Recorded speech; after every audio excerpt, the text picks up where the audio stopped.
than 1% of American kids have nut allergies, and yet many schools have an outright ban on nuts. Airplanes, many are peanut-free, but now some doctors are suggesting we're all overreacting. Here's ABC's Stephanie Sy. A whole school bus is evacuated after a peanut is found on the floor. A grove of hickory nut trees is ordered cut down. And cupcakes in the classroom are contraband these days. In the last decade, the number of children under 18 with food allergies spiked 17%, and extreme measures are being taken to protect them. Harvard Medical School professor Nicholas Christakis has suggested that the responses to nut allergies border on hysteria. We don't need to ban nuts from an entire school in order to appropriately respond to the very legitimate needs of children who have nut allergies. 12-year-old Kendall Hollinger is allergic to about 95% of foods, especially nuts. She found the article insensitive. I think that he really didn't dig deep enough to find out that my disease is so much harsher and so much worse than he really discovered. No one argues that kids like Kendall, who get some of her nutrients through a feeding tube, shouldn't be protected. But at what lengths? About 18% of the nation's school districts are now nut-free. You won't see a peanut butter and jelly sandwich in this lunch hour. More and more schools like this one are completely banning nuts, especially to protect the younger kids, like kindergartners. Not all of the children are happy about it. Who likes peanut butter and jelly?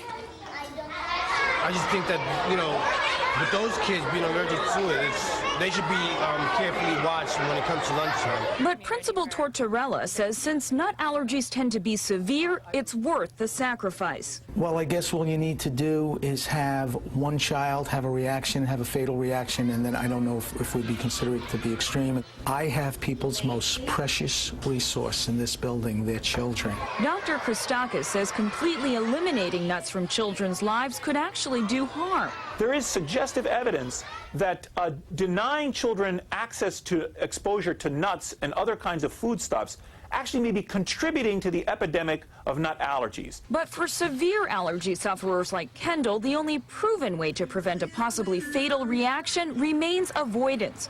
And that's not hysteria, it's common sense. People need to know this is a disease that kills. These kids can become very sick.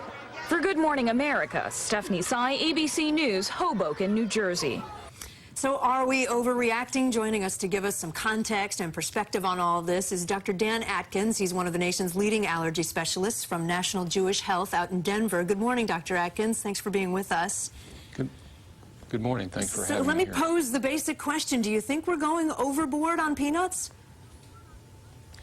Well, I think there's some truth in what Dr. Christakis is saying. On the other hand, a peanut tree nut ban in certain schools may be one way to go. That's the way some communities have, suggested approaching the problem.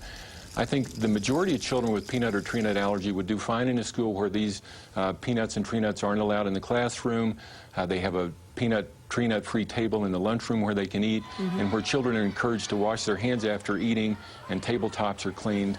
Again, that approach will work in the majority of situations, but some communities have elected to remove peanuts and tree nuts from the school altogether, and I think it's hard to criticize that. Right.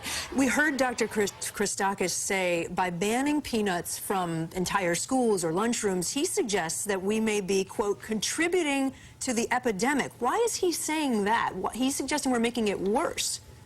Right.